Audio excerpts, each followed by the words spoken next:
Expelsia. The beginnings. The Expelsia region did not always look like it does today. The flying archipelago has changed over time. Once fertile islands are now only barren desert landscapes, and the largest of all islands, the pride of Expelsia, is only a shadow of its former self. Even the sky is obscured by an ominous purple veil. But how did it come to this? Who is powerful enough to destroy mountains? For that, we must go back to the beginnings of Expelsia.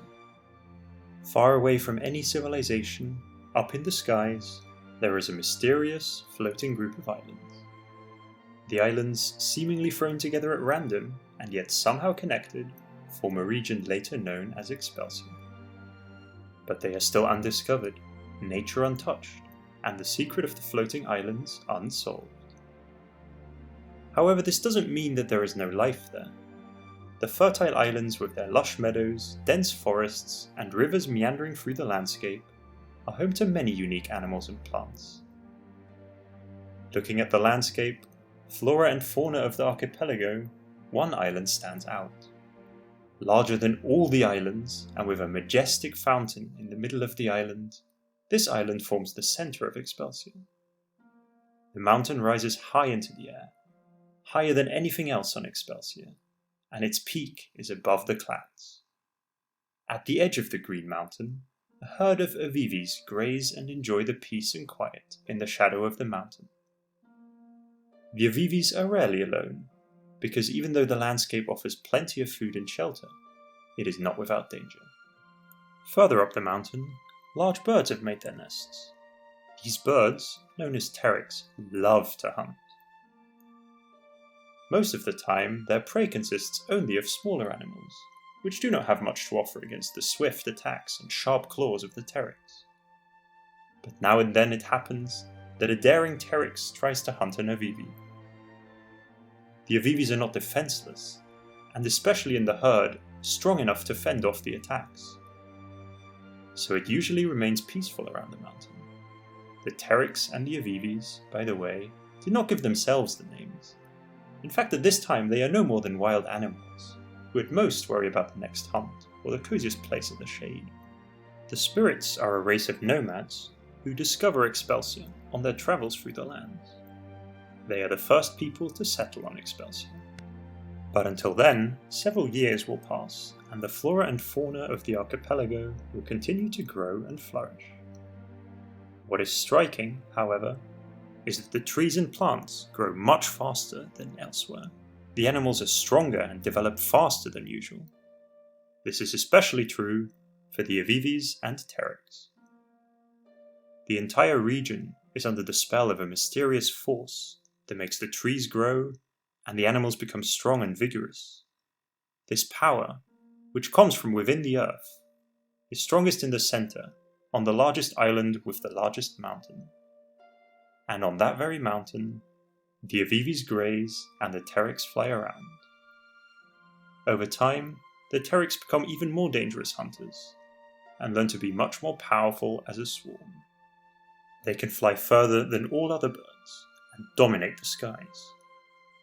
But the avivis are also evolving, and develop weird behavior, such as teleporting to their flock in dangerous situations. The era of the spirits. The spirits are a peaceful people of nomads. They move from place to place, trading with the locals, and fascinated by the different landscapes, cultures, and creatures of the regions they visit. How exactly the spirits discovered Expelsia is a closely guarded secret of their people, but it is as if the spirits have finally found their home without knowing they were even looking for it. The first spirits on Expelsia were immediately overwhelmed by the flying islands, the exotic flora, and the powerful aura that surrounds Expelsia. They decided to settle on Expelsia and study the local nature. Thus, the spirits became the first people to spread out in Expelsia. Over the years, they learned to live in harmony with nature and become part of Expelsia themselves. They soon feel the immense power emanating from the Earth's interior, and how powerful the large island in the center is. The majestic mountain is named Mount Animarum and is revered as a sacred place in their culture, just as the mighty Pteryx and the Vivis are revered as sacred beings. The spirits, once nomads, continue to be drawn to travel, however, and thus traders and travelers spread fantastic tales of flying islands, exotic fauna, and a mysterious power that the spirits do not understand, but are able to feel. Over generations in Expelsia, the spirits also gradually change and adapt to nature. A distinction is made between the grass spirits and the forest spirits, both of which have adapted to different environments. But like everything in Expelsia, these changes happen slowly. Not a lot is happening in Expelsia until the day that Avivis and Pteryx disappeared. One day the spirits were watching the Avivis and Pteryx from a distance, as they like to do, but the next day the meadows around Mount Animarum are suddenly empty, and the sky is deserted. A strange calm settles around the mountain. The spirits cannot imagine why the awesome Pteryx and the beautiful Avivis have left them so suddenly, nor where they could have gone. Some fear that they have incurred the wrath of Mount Animarum. Others believe that the beings have ascended to a higher form of evolution. For generations, the stories of the Pteryx and the Vivis are retold, until the existence of these wonderful creatures is only part of the legends told to young spirits around the campfire. They have never been seen since, and the last spirits who are said to have experienced these creatures have long since given way to newer generations. The arrival of the Narkis. So far, the spirits are the only people on Expelsia. Peoples outside Expelsia only know the stories that travelling spirits tell around the campfire or in the tavern. Many of these tales are likely to be truly exaggerated, dealing with mythical creatures, shimmering blue earth, and other supernatural events that are said to happen on Expelsia.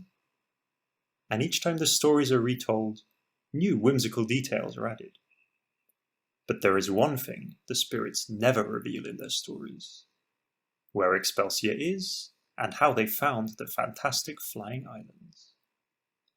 Not out of self-interest, but to protect nature and the secrets of the island. But the spirits are not only known for their closeness to nature, they are also anything but hard drinking. 2 cups of hot honey mead, and a spirit full of euphoria will hardly stop talking. So one evening, in the tavern to the Golden Pteryx, 2 young Narkis manage to butter up a spirit merchant until he tells them how they can find Expelsia. In the days that follow, the 2 Narkis begin to plan an expedition to find this legendary Expelsia. They put together a small group of Narkis and set off on their journey. Thus it happens that a group of Narkis arrive on Expelsia in their airship. Impressed that the stories about the beauty of the islands were no exaggeration, they decide to found a new settlement on Expelsia. The Narkis quickly adapt to the new environment and expand their settlement in a short amount of time. The culture of the Narkis is very different from that of the spirits. The spirits live in simple shelters in the forest, or the lush meadows close to nature. They react suspiciously to the Narkis, who are now spreading into Expelsia. Now that the location is no longer secret, and more Narkis are settling on the islands, the forest spirits are retreating further and further, avoiding the settlement and protecting the forests. The grass spirits, on the other hand, are somewhat more open to the Narkis, and occasionally trade with them, but also mostly keep to themselves. Over the years, the Narkis culture has flourished in Expelsia, and by now their settlements can be found on almost all of Expelsia's islands. Only on the largest island, home of the Mount Animarum, are no Narkis to be found. This is the only condition the spirits set for the Narkis when they came to Expelsia. The nature-loving spirits feel the power that emanates from the mountain and flows through all of Expelsia, and therefore protects Mount Animarum. No living being has been on Mount Animarum for many years. The last Narki who dared to fly to the island never returned, and have not been seen since. The Narkis themselves cannot sense the power of Expelsia as the spirits do, but a group of Narkis have made it their mission to explore the secrets of Expelsia's power. Thus the two peoples live side by side in peace on Expelsia, each in their own way. Fateful day. The Narkis' research is also finding favour far beyond Expelsia. Even though there are only theories at this time, the most popular theory is arousing the interest of many. According to this theory, there is a unique mineral deep in the earth.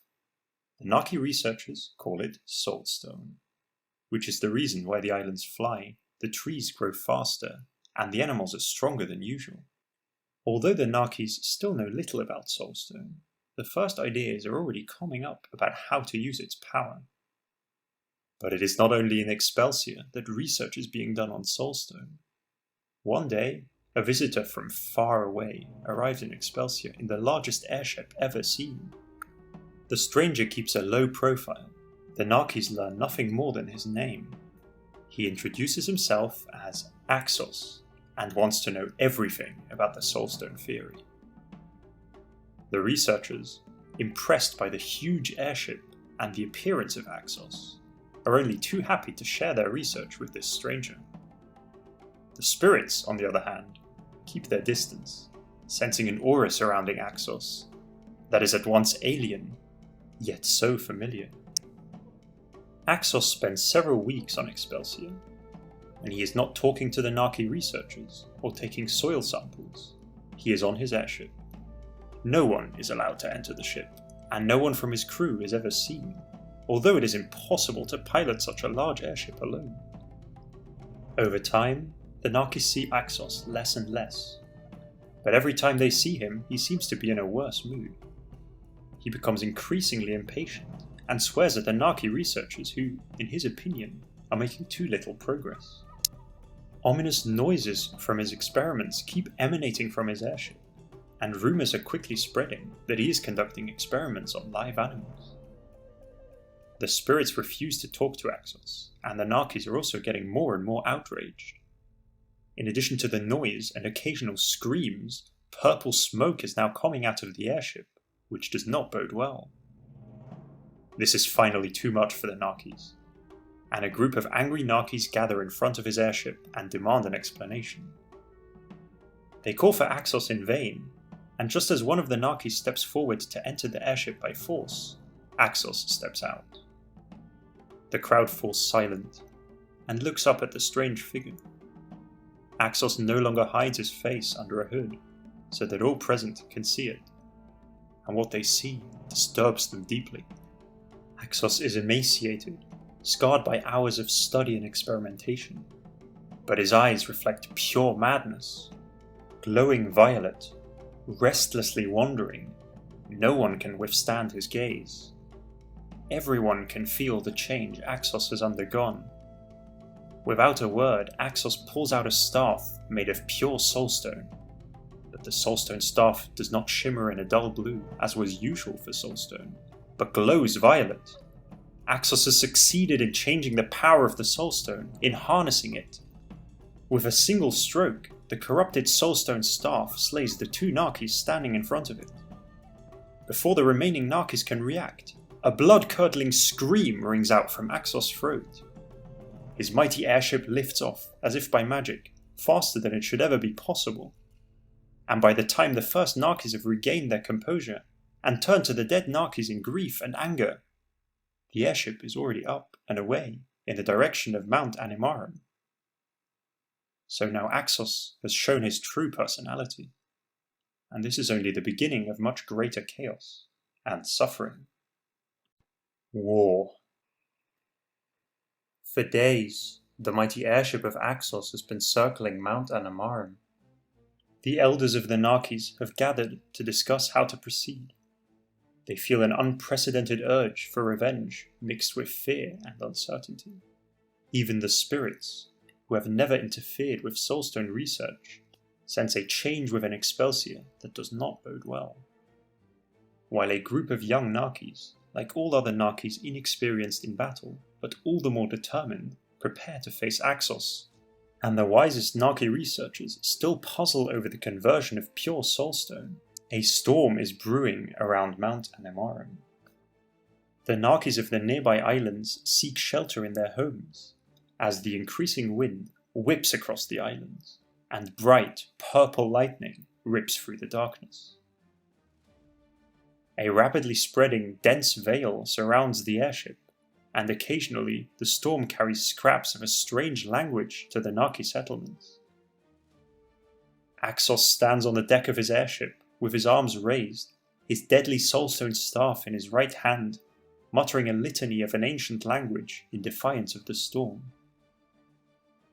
The storm continues to grow, if that is even possible. Lightning strikes the mountain and surrounding islands every second, the roar of the storm increasing deafeningly loud until it reaches its peak.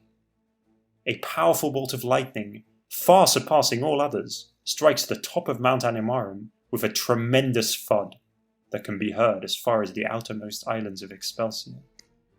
The mountain's peak bursts into 1,000 pieces. The once majestic mountain crumbling under the anxious gaze of the spirits and Narkis of the surrounding islands. Where before the top of the mountain towered above the clouds, only a huge crater remains, providing a deep insight into the mountain's mysterious interior.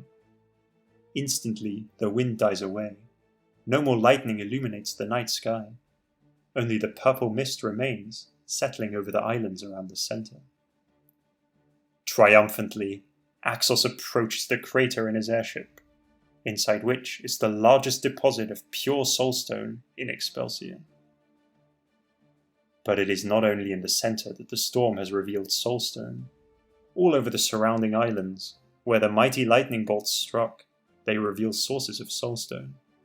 Like the magical staff in Axos' hands, the sources struck by lightning are starting to transform into purple, corrupted soulstone. The spirits fall into deep mourning over the loss of their sacred mountain, unable to resist fate. The troop of young Narkis, on the other hand, launch their airships, more determined than ever to take revenge on Axos. When the Narki airships reach the center of the crater and see the scale of the destruction with their own eyes, they head straight for Axos' airship, ready to capture it. Axos, however, hardly seems to notice the attackers, still standing on deck and muttering incomprehensible incantations to himself. The Narkis capture Axos' large airship from both sides, but find that Axos is by no means alone on his airship. Suddenly, the Narkis find themselves face to face with strange beings more powerful than any other known creature. This is what Axos has created in his experiments. A being made only of corrupted soulstone, driven by hatred and created to destroy. Without hesitation, the beings, later known as Aflas, pounce on the inexperienced Narkis. The slaughter lasts less than a minute, until nothing remains of the brave Narkis. Only their now masterless airships float deserted next to Axos. Axos, overflowing with the new power and driven by greed, orders his army of Aflas to spread out and seek out every source of soulstone in Expelsia, convert them, and wipe out all living beings who stand in their way. And so, once peaceful Expelsia is at war. Many Narkis and spirits on the islands near the center fall victim to the relentless Aflas that very night. The more fortunate among them are able to escape in time to the outer islands, where they hope to find shelter from the unbridled madness of Axos. In the weeks that follow, Axos' army captures more and more islands, and with each new source of soulstone that he corrupts, his strength continues to grow. The once magnificent settlements crumble under the destructive power of the corrupted soulstone. The wealth and knowledge the Narkis had amassed over generations senselessly destroyed. Some try to resist, Narkis and spirits alike. Unwilling to give up their homeland, they decide to fight. But without a chance, they are confronted with a superior force, which destroys them without hesitation, using its enormous power. While the largest deposits of soulstone are in the interior of the crater, the natural soulstone deposits on the outer islands are dwindling. This leads to the last remaining spirits and Narkis being able to hide on these very outer islands, outside the influence of Axos and his corrupted soulstone. On these outer islands, the Narkis and spirits slowly begin to adapt to the new situation. And even if the stricken peoples are still far from taking revenge, they are not destroyed, and will do everything they can to save Expelsia, their home. Change. Life on the outer islands is arduous. The spirits, otherwise bursting with joie de vivre, retreat far into the forests and meadows, immersed in deep mourning for the murdered spirits and the loss of Mount Animarum. The Narkis react differently to the war and their losses. Where the Narkis have always been united and there has been little discord within them, Axos is dividing the people. While the focus is on building makeshift settlements and rudimentary defenses, new camps are forming among the Narkis at an early stage. Soulstone is also emerging from the earth on the outer islands, although much less so than in the center of Expelsia. A group of Narkis fear that soulstone that has appeared and blame it for the war and devastation. They are convinced to confront Axos and his soulstone and trained to do so. For the first time in history, the Narkis build weapons and practice combat.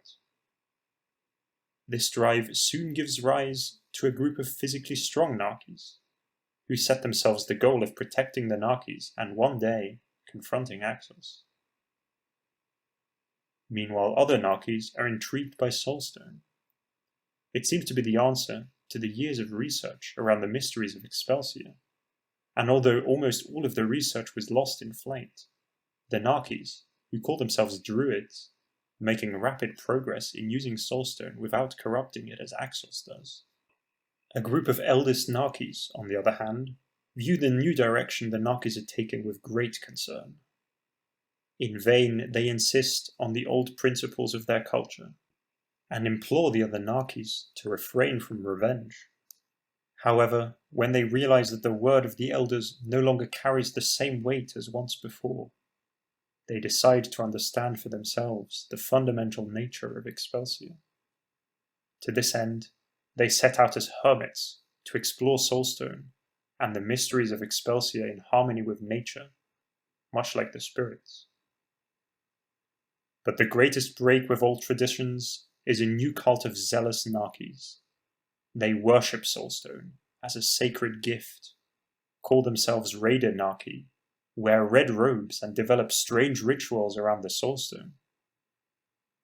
Large soulstone crystals that appear on the inner islands become ritual places of the Raider Narkis, which are turned into control points in defiance of the anger from Axos' army. There, they tug at the soulstone's power and do not hesitate to empower themselves to the corrupted soulstone. The strongest of the Raider Narkis is chosen as their leader and exposed to the great soulstone crystal at a control point in a ritual that lasts for days. If the leader proves worthy, the leader gains great power, becomes stronger than any other Narki. If the leader falls in battle, a new leader is sought who must survive the soulstone ritual. But it is not just the Narkis that have changed. The corrupted soulstone and the destroyed Mount Animarum are fundamentally changing the landscape. The purple veil caused by Axos has settled over the inner islands of Expelsia. The corrupted soulstone sucks all life from the surrounding area.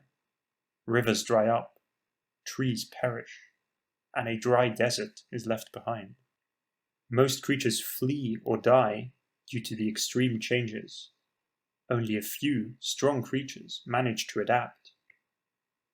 Under the influence of the corrupted soulstone, they evolve into new species, called Raynax and Pangoan. They are wild and restless animals, and driven by the corrupted soulstone, they soon dominate the desert islands. While the Aflas, Pangoan, and Raynax continue to hold Expelsia in their grip, Axos has retreated to his airship, which hovers around the Crater of Immortality, as the Narkis henceforth called the remains of Mount Anamara. The return of the legendary Avivis and Pteryx. The Avivis and Pteryx have not been seen in Expelsia for centuries. They only appear in the legends of the spirits and fairy tales of the Narkis. Not many believe in the existence of these mythical creatures, which are said to have had supernatural abilities. But these very creatures, attracted by the Soulstone, reappear one day as suddenly as they disappeared. They avoid their former home around the destroyed crater, but similar to the Raider Narkis, seek the proximity of the large Soulstone crystals. It is still unclear to what purpose the Avivis and Pteryx have returned, nor where they have been all this time.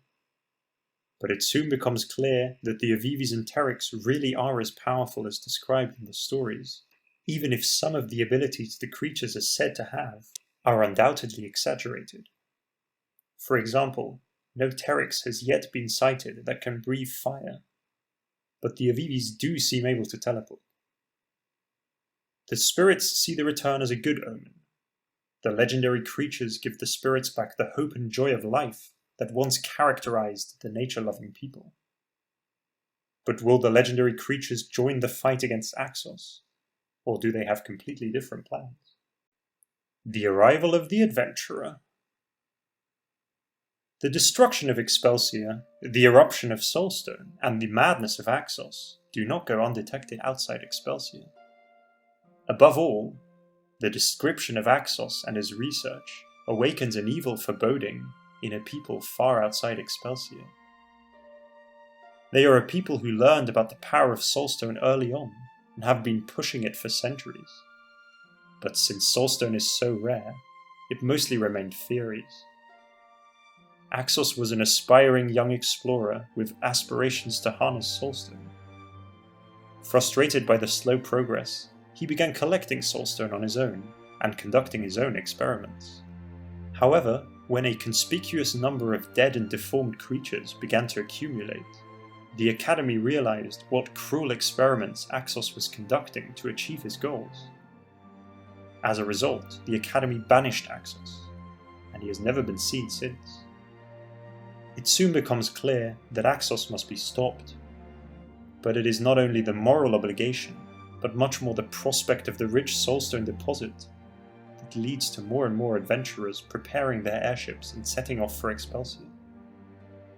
Who will succeed in defeating Axos and be the first to claim the coveted Soulstone deposits?